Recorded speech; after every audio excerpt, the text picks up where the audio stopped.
Shalom saudaraku yang terkasih, puji Tuhan kita dapat bersekutu kembali pada kesempatan ini. Saya berharap Anda semua dalam kondisi sehat dan tetap semangat untuk terus belajar akan kebenaran firman Tuhan. Hari ini saya Cornelius Nugroho dari channel Berkat Baru akan menyampaikan renungan dengan judul Perbuatan yang Mendatangkan Berkat. Tetapi sebelum kita mendengarkan kebenaran firman Tuhan ini, mari kita berdoa terlebih dahulu.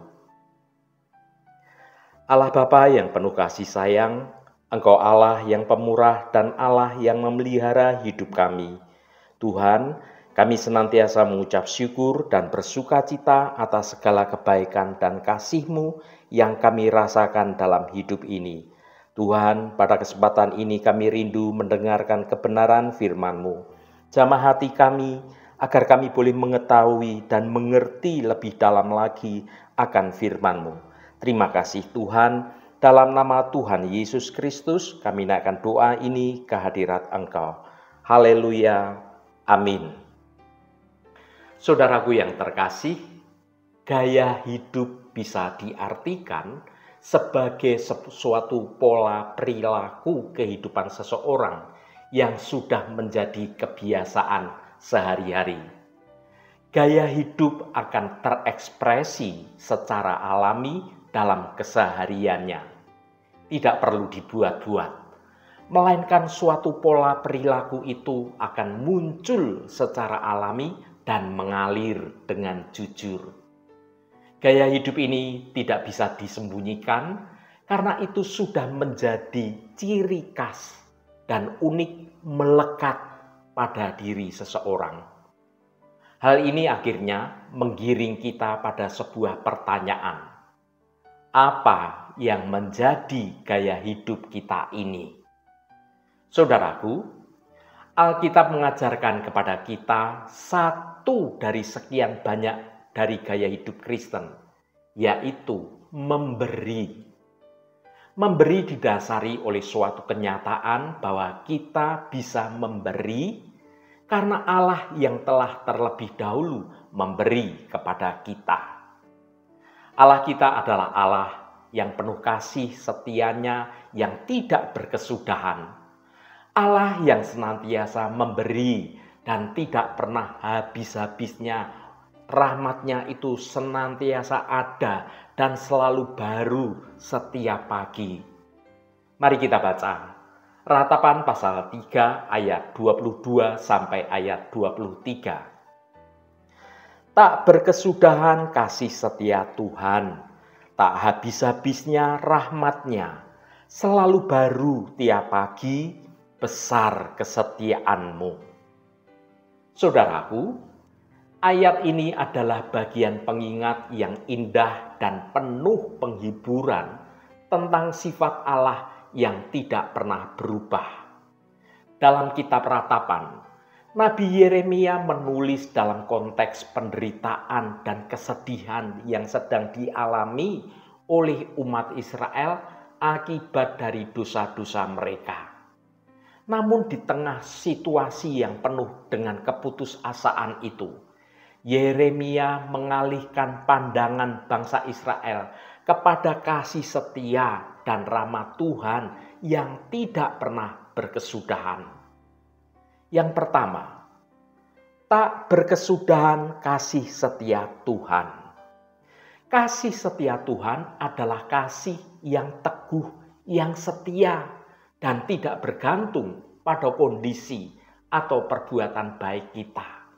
Meskipun kita ini sering gagal dan seringkali kita ini tidak setia berjalan dalam kebenaran Tuhan, Tuhan itu tetap setia kepada kita.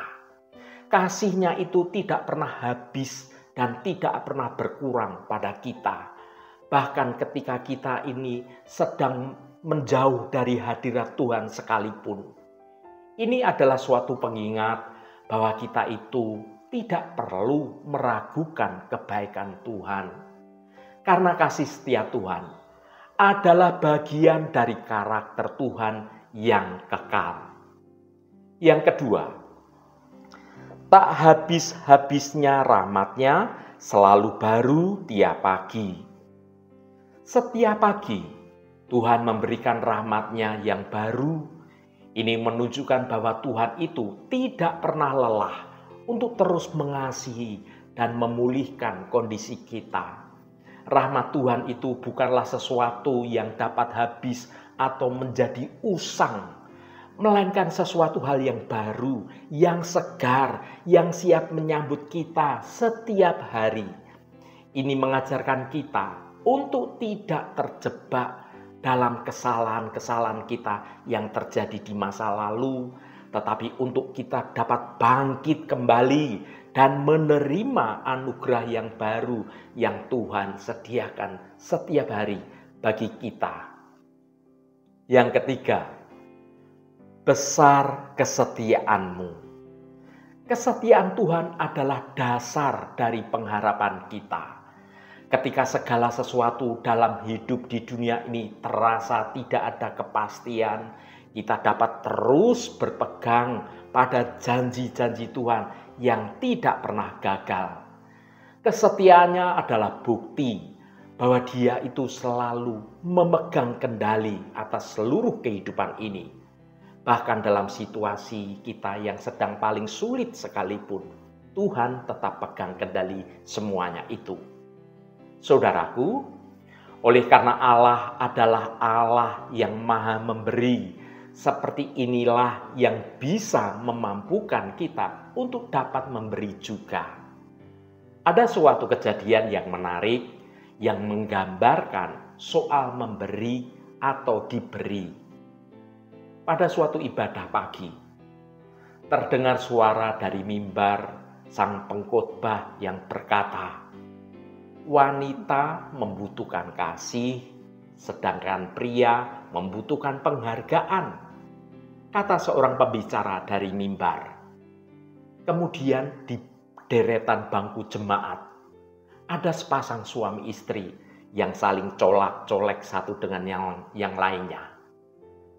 "Tuh, dengar Pak," bisik sang istri, "Bapak mesti mengasihi aku."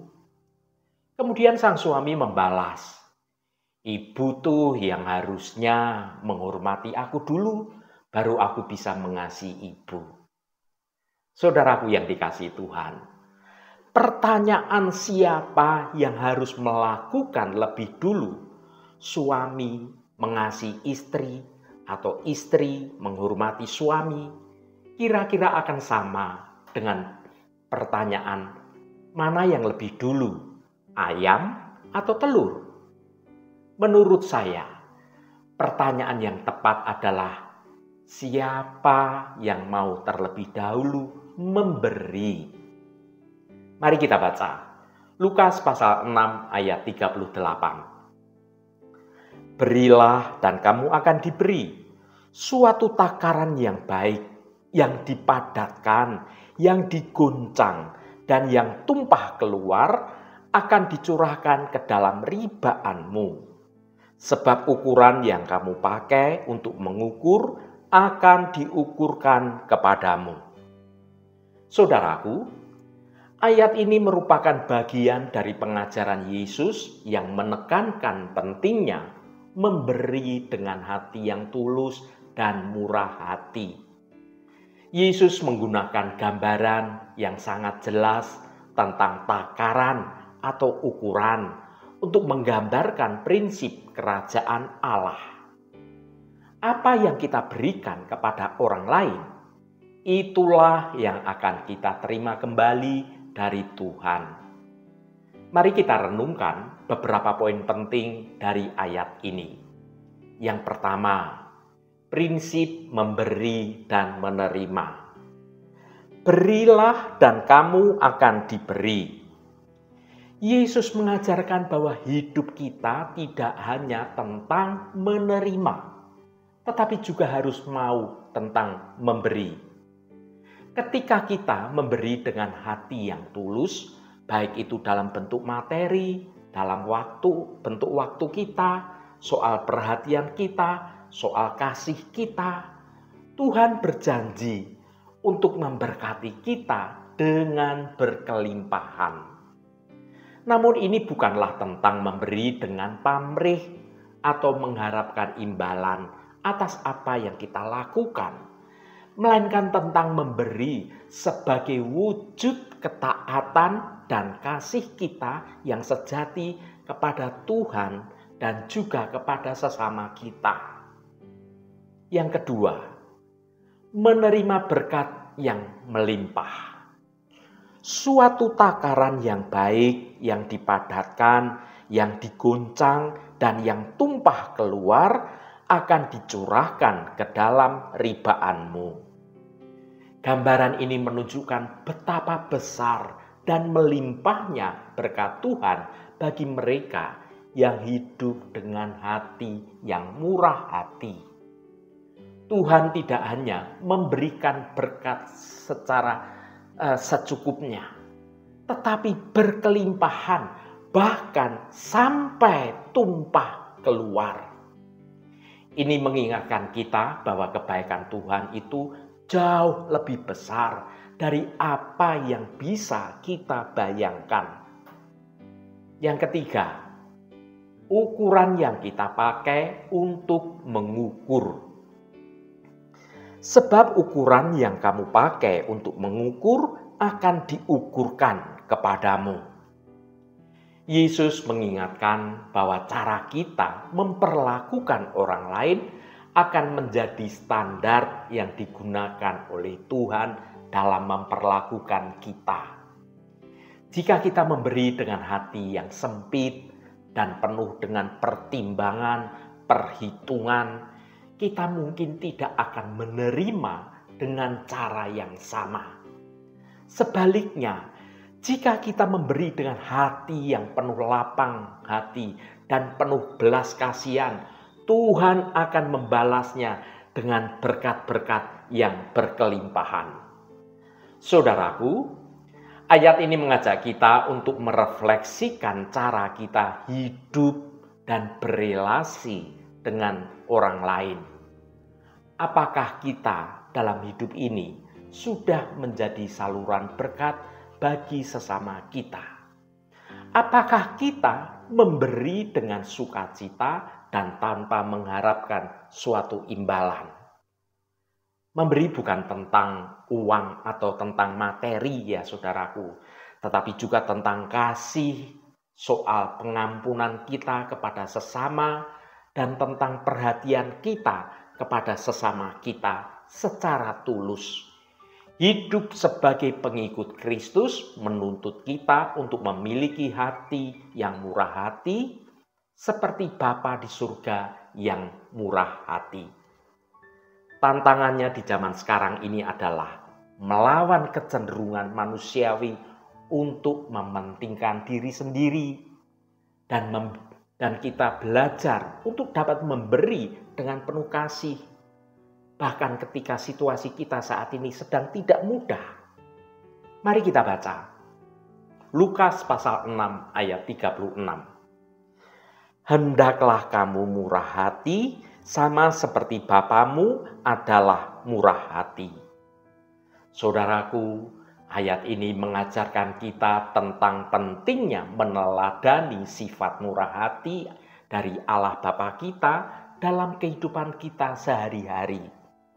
Kemurahan hati ini bukan sekedar tentang memberi materi, tetapi lebih dalam lagi tentang sikap hati kita yang penuh belas kasih, penuh pengampunan, dan penuh kebaikan, penuh kepedulian kepada sesama kita. Allah sebagai Bapa kita adalah sumber segala kemurahan hati. Dia tidak hanya baik kepada orang yang baik saja, tetapi juga kepada orang yang tidak mengenalnya sekalipun Allah kita tetap baik. Dia mengasihi kita tanpa syarat, mengampuni kesalahan kita, dan selalu memberikan suatu kesempatan untuk kita datang dengan bertobat kapan saja. Inilah keadilan Allah, inilah kasih Allah. Sebagai anak-anaknya, kita ini dipanggil untuk mencerminkan sifatnya yang mulia ini. Dalam kehidupan kita sehari-hari, kemurahan hati bisa diwujudkan dalam berbagai bentuk, mengampuni orang yang bersalah kepada kita meskipun sulit, memberi dengan tulus tanpa mengharapkan balasan, mendukung orang yang sedang dalam kesulitan, baik secara emosional, spiritual, maupun secara materi, bersikap sabar, dan dapat memahami kelemahan orang lain. Ketika kita mempraktekkan kemurahan hati ini, kita tidak hanya menjadi berkat bagi orang lain, tetapi juga semakin serupa dengan karakter Kristus. Yesus sendiri adalah contoh yang sempurna dari kemurahan hati. Dia mengasihi, dia melayani, dan bahkan menyerahkan nyawanya bagi kita meskipun kita ini sebenarnya tidak layak. Sebagai penutup renungan hari ini, saya ingin katakan kepada saudara semua, percayalah bahwa memberi atau berbagi kasih karunia dengan sukacita dan rela hati tanpa memikirkan suatu balasan atau harapan untuk mendapatkan sesuatu yang lebih adalah salah satu bagian dari kasih. Sehingga kita akan menerima kelimpahan karunia dari Tuhan pada waktunya. Dengan iman yang teguh dan percaya bahwa jika kita menabur benih, baik dalam berbagi kasih karunia, berbuat kebaikan dan kebajikan dengan murah hati, hal itu akan menyenangkan hati Tuhan. Maka hal itu akan menjadi berkat bagi kita pada waktunya. Karena Tuhan sudah menyediakan upah yang besar bagi kita di kerajaannya sepanjang masa. Setialah saudaraku dalam berbagi kasih karunia, berbuat kebaikan, dan juga kebajikan, atau melakukan pekerjaan yang baik, penuh perhatian kepada sesama kita, lebih baik dan bertambah sangat baik.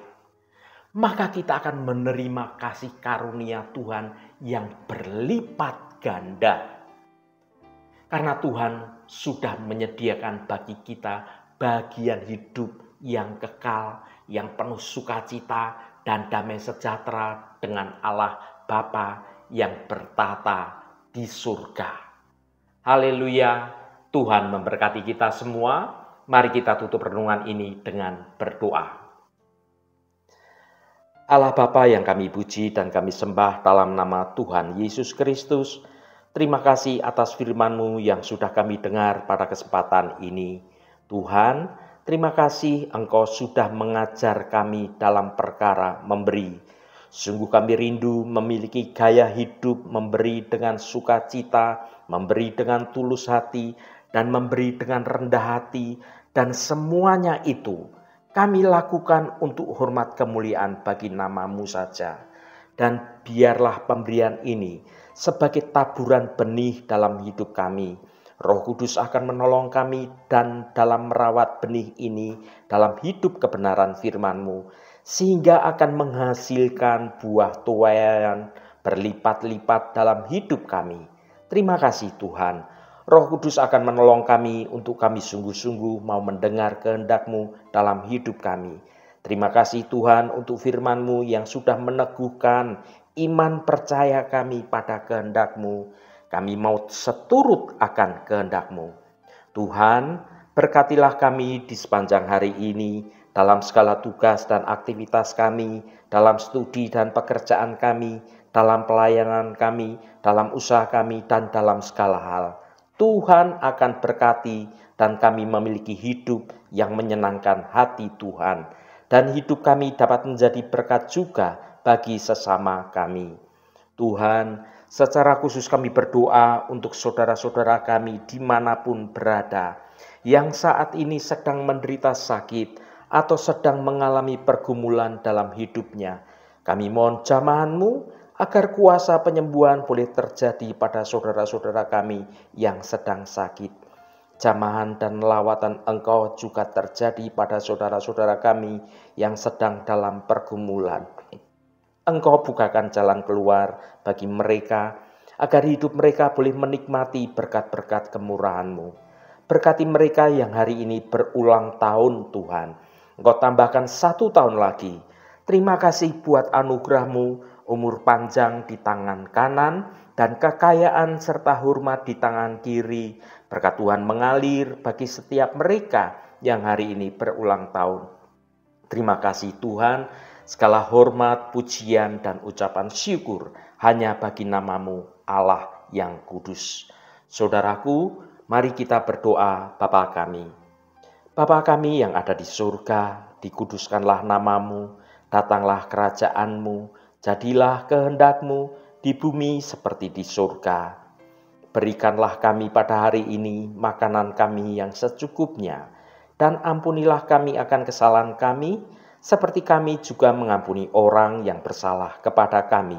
Dan janganlah membawa kami ke dalam pencobaan, tetapi lepaskanlah kami daripada yang jahat. Karena Engkaulah yang empunya kerajaan dan kuasa dan kemuliaan sampai selama-lamanya. Saudaraku, bukalah hatimu dan tengadahkan tanganmu. Terimalah berkat Tuhan. Tuhan memberkati engkau dan melindungi engkau. Tuhan menyinari engkau dengan wajah-Nya dan memberikan kasih karunia. Tuhan menghadapkan wajah-Nya kepadamu dan memberikan damai sejahtera. Berkat anugerah dari Bapa Surgawi, cinta kasih karunia dari Tuhan Yesus Kristus, dalam persekutuan dan penghiburan Roh Kudus, menyertai kita semua sekarang ini dan sampai selama-lamanya. Dalam berkat Tuhan Yesus Kristus, haleluya, amin. Puji Tuhan, saudaraku semua, saya percaya firman Tuhan hari ini sudah menjadi berkat yang akan menuntun hidup kita semua. Saudaraku, ketika kita memberi dengan tulus, Tuhan tidak hanya memberkati kita secara berlimpah, tetapi juga memenuhi hidup kita dengan sukacita dan damai sejahtera yang melampaui segala akal kita. Mari kita terus menjadi saluran berkat bagi orang lain, karena dalam memberi, kita justru akan menerima lebih banyak dari kemurahan hati Tuhan yang tidak terbatas itu. Roh Kudus senantiasa menolongmu dan menuntunmu untuk dapat hidup dalam jalan kebenaran Tuhan. Saudaraku, saya sangat senang sekali dan berterima kasih jika Anda berkenan memberikan komentar pada konten video ini. Dan jangan lupa, bagikan renungan ini pada saudara, teman, dan sahabat Anda agar mereka diberkati juga melalui renungan ini. Terima kasih saudaraku, sampai bertemu kembali. Shalom, Tuhan memberkati.